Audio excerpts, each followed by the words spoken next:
গোটা দেশ জুড়ে সর্বভারতীয় কংগ্রেস কমিটির সভাপতি মল্লিকার্জুন খাড়গে সহ দলের শীর্ষ নেতৃত্বদের নির্দেশে গোটা দেশ জুড়ে এই সময়ের মধ্যে সংবিধান বাঁচানোর জন্য লড়াই আন্দোলনের মধ্য দিয়ে অভিযান সংগঠিত হচ্ছে। এই অভিযানের অঙ্গ হিসেবে আজ ত্রিপুরা প্রদেশ কংগ্রেসের উদ্যোগে আগরতলার প্রেস ক্লাবের সামনে থেকে এক র্যালি শুরু হয়। শহর আগরতলার বিভিন্ন পথ পরিক্রমা করার পর ইনকাম ট্যাক্স অফিসের সামনে যাওয়ার প্রয়াস করে। যদিও ইনকাম ট্যাক্স অফিসে যাওয়ার আগে পুলিশের র্যালির গতিরোধ করে এবং একটা সময়ে কংগ্রেস নেতৃত্ব এবং কর্মী সমর্থকদের সাথে উপস্থিত পুলিশ কর্মীদের ধস্তাধস্তি হয়। এদিকে আজকের এই কর্মসূচিতে প্রদেশ কংগ্রেস সভাপতি আশিস কুমার সাহা, কংগ্রেস নেতা প্রবীর চক্রবর্তী সহ বিভিন্ন স্তরের প্রদেশ, জেলা এবং ব্লক স্তরের নেতৃত্বরা উপস্থিত ছিলেন অগণিত কর্মী সমর্থকদের সাথে। নিজের অভিমত প্রকাশ করতে গিয়ে প্রদেশ কংগ্রেস সভাপতি আশিস কুমার সাহা দাবি করেন, এই সময়ের মধ্যে গোটা দেশে বিজেপি দলের নেতৃত্বে সংবিধানের উপর নানাভাবে আক্রমণ সংগঠিত হচ্ছে। সংবিধানের গরিমা রক্ষায় ত্রিপুরা সহ গোটা দেশে কংগ্রেস দল ময়দানে রয়েছে বলে আশিস কুমার সাহা দাবি করেন। একদিকে সংবিধান রক্ষার দাবি যেমন আজকের এই উত্তেলিত কর্মসূচি থেকে উঠে, ঠিক একই রকম ভাবে রাজ্য এবং দেশের সরকারের অনুসৃত বিভিন্ন নীতির বিরুদ্ধে আজকের কর্মসূচি থেকে আরও একবার সুর চড়াতে দেখা গেছে কংগ্রেস দলের কর্মী সমর্থক এবং নেতৃত্বদের।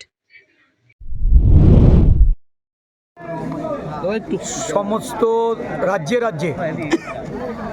27 থেকে 30 এপ্রিলের মধ্যে সংবিধান বাঁচাও অভিযান, এই অভিযান ত্রিপুরা রাজ্যে আজকে আমরা প্রদেশ কংগ্রেসের পক্ষ থেকে প্রেস ক্লাব থেকে বেরিয়ে ইনকাম ট্যাক্স অফিসের সামনে এক বিক্ষোভ কর্মসূচির মাধ্যমে আমরা সংগঠিত করতে চেয়েছি।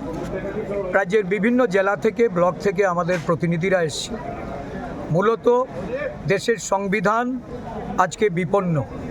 দেশের সংবিধানকে কাটাছেঁড়া করে বিলুপ্ত করার যে ষড়যন্ত্রে শাসক বিজেপি এবং তার সরকার সারা দেশের গণতান্ত্রিক বাতাবরণ, সাম্প্রদায়িক সম্প্রীতি, দেশের ধর্ম, বর্ণ, জাতের যে সংমিশ্রণ, এটাকে বিলুপ্ত করার জন্য কেন্দ্রের সরকার এবং বিজেপি দল, তার অভিভাবক আরএসএস যে প্রক্রিয়া শুরু করেছে, তার বিরুদ্ধে রুখে দাঁড়ানোর জন্য সর্বভারতীয় কংগ্রেস সভাপতি মল্লিকার্জুন খাড়গেজি, আমাদের দেশের জননায়ক, এই সংবিধানকে বাঁচানোর লড়াইয়ে যিনি সারা দেশব্যাপী চষে বেড়াচ্ছেন, জননায়ক রাহুল গান্ধীজি, আমাদের কংগ্রেস পার্লামেন্টারি পার্টির চেয়ারম্যান সোনিয়া গান্ধীজি, প্রিয়াঙ্কা গান্ধীজি,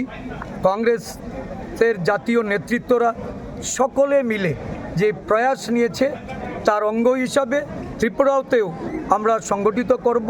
প্রত্যেক জেলায় এই কর্মসূচি হবে আগামী মে মাস জুড়ে। প্রতিটা ব্লকে আমরা এই ধরনের কর্মসূচি করব। আমাদের লক্ষ্য একটাই, সংবিধানের রক্ষক হিসাবে আমরা রাস্তায় নেমেছি। সংবিধান রক্ষা করব, সংবিধানের উপর কোনো ধরনের আঁচ আসতে দেব না। সংরক্ষণ সহ নাগরিকদের মৌলিক অধিকার, দেশের সমস্ত জনগণের যে অধিকার এই সংবিধান থেকে প্রাপ্ত, এই সংবিধানকে আমরা যে কোনো মূল্যে সৈনিকের ভূমিকা নিয়ে আমরা সেটাকে রক্ষা করব। এটা আমাদের অঙ্গীকার। এই অঙ্গীকার নিয়ে আজকে সারা দেশের সাথে ত্রিপুরা প্রদেশ কংগ্রেসের পক্ষ থেকে আমাদের এই অভিযান আমরা শুরু করতে যাচ্ছি। ধন্যবাদ। এই অভিযানে আমাদের সমস্ত নেতৃত্বরা উপস্থিত হয়েছেন। আমাদের সিডব্লিউসির মেম্বার বিধায়ক সুদীপ রায় বর্মন আমাদের সাথে আছেন। আমাদের বিধায়ক গোপাল রায়জি এই কর্মসূচিতে অংশগ্রহণ করবেন। আমাদের বিধায়ক বিরজিৎ সিনহাজি, উনিও এই অংশগ্রহণ করার জন্য উনিও এই কর্মসূচিতে উনি আসছেন।